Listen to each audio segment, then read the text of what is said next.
I can't believe that June is already over and it's time for me to sit down and do my June reading wrap up with you. I feel like I was in a slight reading slump in June, and also I was pretty distracted with a bunch of stuff that has been going on here in the US. But I was still able to read 7 books, which honestly is kind of surprising. Usually I would read 6 to 9 books maybe every month. I want to do something different this time around. Instead of sharing the books in order that I read them, I think I'm gonna go in order from my least favorite to my favorite book.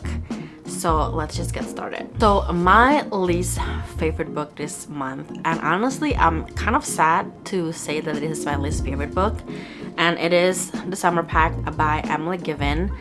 I've actually pre-ordered this book because the paperback just released sometime in the last couple months, and I was really looking forward to read this book. It was just really interesting in my opinion. It's about 4 friends who became friends when they were freshmen in college.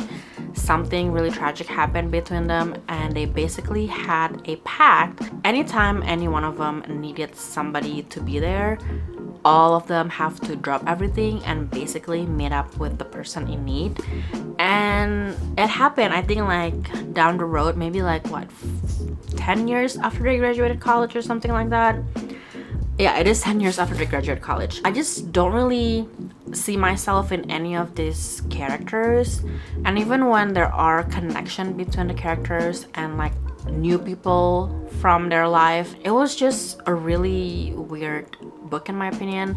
But I'm just gonna blame it on my reading slump, also like me being distracted and not really feeling like reading any book last month. I don't think I gave this book a fair chance, but I just have to be honest and share that this is my least favorite of my reading in the month of June. The next book that I read is The Little Prince. I feel like it's a very famous book that was written a long time ago, and I've heard so many people talk about that this book is their favorite book. And I read The Little Prince because I was trying to complete the seasonal challenge that Goodreads has. To be honest with you, I was confused. I even have to Google like, what is the message of The Little Prince? And honestly, I still don't get it. I read it, but again, I just don't get the message. So like I said, if your favorite book is The Little Prince, or one of your favorite books is The Little Prince, please shed some light for me in the comment below. I would really appreciate it. The next book that I will be talking about is Come As You Are by Dahlia Adler. Again, this is another book that is required in that Goodreads seasonal challenge. Because of my reading slump in June, I was like literally trying to read the first 10 to 15 pages of every single book that I found interesting from that seasonal challenge. And I borrowed this book from Libby, and for some reason the book is stuck with me. I was able to read past through like the 10%, 20%, 30%. So I decided to finish this book as part of my challenge, but also as part of my June reading. I think the book is interesting enough for me obviously to finish it, and it takes place in a boarding school. And the interesting part is that the main character, Evie, is a girl, but her like official name is Everett Riley, and it kind of sounds like a boy's name. So when she kind of like last minute enrolled in this boarding school, the administration actually roomed her with a boy. And when she gets there, she was like, I'm not rooming with a boy. And of course the boy also said the same thing, I'm not rooming with a girl. Anyways, there's a lot of confusion, and also the reason why she decided to enroll in this boarding school was kind of sad. I think it is in the back of the book, like the premise of the book, but basically her boyfriend was cheating on her with her sister, and she caught them two in like someone's bedroom, you know, basically canoodling. And she also found out that her best friend knew about this and didn't tell her at all. So she decided to be like, F this place, I'm gonna go to a boarding school and forget about y'all. Love the fun family that she was able to find in this book. She was able to make new friends who she can trust. Even like some of the friends that she made, like they were kind of questionable, because there's this one guy who was like doing this weird stuff, but he's actually a good guy. it's just like the things that he does is weird. But it was a pretty enjoyable book. I would definitely check out some of Dahlia Adler's books maybe in the future because I did enjoy this one. The next one that I want to talk about is Happy Place by Emily Henry.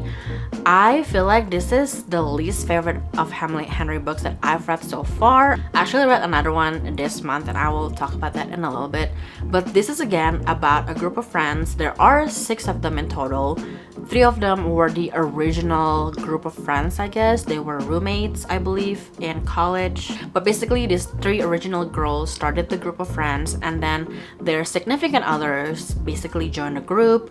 And again, I just cannot really relate to any of the characters, any of the connection between all of the 6 of them. This is about Harriet and Wynne, who again was best friend in college. They were attracted to each other. They're trying to avoid kind of like ruining the friend group by dating each other, but eventually they did anyway. They got engaged and they actually broke up like, I don't know, 5 months ago. But then one of the friends in the group have like this big summer house, summer villa, I guess, and she invited everybody to have the last summer hurrah because her dad is selling the house. Anyways, they all came together, like the main characters, Harriet and Wynne, have to pretend that they're still together and all of that. I don't know, it was kind of like a second chance romance, but I don't really root for them. June was just a weird mood for me. The next 3 books though, thankfully, are a pretty enjoyable and great read. This one that I want to talk about first is Natalie Tan's Book of Luck and Fortune. This book was actually in my May TBR. I started it in May, but I finished it in June. This book was unexpectedly very, very good for me. It was a great reading. I think the first couple chapters were written a little bit differently than the rest of the book. It was a little bit more like, I don't know, philosophical, kind of like classic. Like it was just hard for me to understand. But then the rest of the book, it was written like kind of in the contemporary fashion. This book is about Natalie, whose mom just passed away and she had to go back to her old stomping ground, trying to kind of tie up loose ends, hold her mom's funeral and stuff like that. But when she gets there, she inherited her grandma's restaurant, which is actually a restaurant below the apartment where she used to grow up in. And because she has been around the world learning how to cook many different dishes, she decided to renovate the restaurant a little bit and open it back up so a lot of people can basically come to this neighborhood. It used to be like the tourist spot back in the day, but it's kind of dying. So she's hoping that by opening this restaurant, it will help the community. She actually kind of befriended her old neighbors who are basically like her mom's generation. All of these aunts and uncles actually help out her mom a lot when her mom was still alive. There is a big reveal toward the end of the book that is kind of sad but also like touching, and I'm glad that she kind of got like this closure, and I feel like that is why this book is so good. I highly recommend for you guys to read it. Read the synopsis, see if you like it. It also takes place in San Francisco Chinatown, so if you are from the area, this might be of interest for you. The next book that I read that I actually really like is The Summer of Broken Rules by K.L. Walter. This is the first book that I ever read from her, and it was surprisingly very good. It started kind of sad because Meredith, the main character, lost her sister about 18 months ago, and basically the Fox family always go to, I think, Martha's Vineyard for summer. The summer that Meredith is finally went back to Martha's Vineyard, they're gonna play assassin in honor of Claire, because Claire is the ultimate assassin. She would always win every single year. She has like a stack of water guns that she would use to play this game, so it was kind of about that. It's also about Meredith's cousin Sarah, who's getting married. She also befriended this guy who is the groom's stepbrother, and they kind of share a connection. They hang out a lot, like every single night for the whole week. She basically went over to his room, and it's not because of like the reason you might think of, but basically she couldn't sleep in her regular room because that is the room that she shared with her sister anytime they're up here in the summer. So she was just trying to kind of, you know, distract herself and stuff like that. That's why she came across this guy Witt's room, and then she usually spend the night there, just like talking and then basically falling asleep next to each other. It was kind of sweet. But anyways, I don't know why, but I just really enjoyed this book. I feel like it's one of the books that finally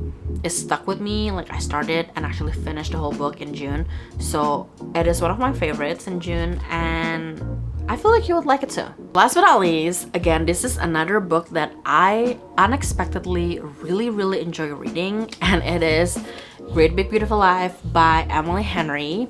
This is her most recent release, and if you remember from a couple videos ago maybe, I actually was able to get this book for $1 at my local library. If you heard the words around this book, not a lot of people actually like this book. They said that this is a completely different book than what Emily Henry usually writes, and I don't really agree with that. This is probably one of my favorite Emily Henry books as of right now, and I feel like I've read this 1, 2, 3.5 of her books. I read Funny Story, but I didn't finish it because I couldn't really connect with the characters on that book, but I'm gonna try and reread it sometime this year.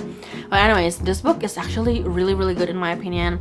It is about Alice and Hayden, who is kind of competing for this one writing job, and it's a biography for Margaret Ives, who used to be famous. She was like a socialite. Her family is ultra rich back in the day, and she's basically disappeared from the public eye for like a good 20 years. Out of nowhere, she wanted somebody to help her write her memoir, her biography, and these two writers are competing for that job. People said that the romance is not there, but I don't know, in my opinion, the romance was romancing. I love it. And all of the chapters about Margaret's lives were actually not too boring for me. It was actually really interesting to learn about her great-grandfather, about her grandfather, about her father, and just about her and her sister relationship in general, and with her mom's relationship in general as well. So if you're kind of on the fence, I think you should give it a try, give it a rate for yourself.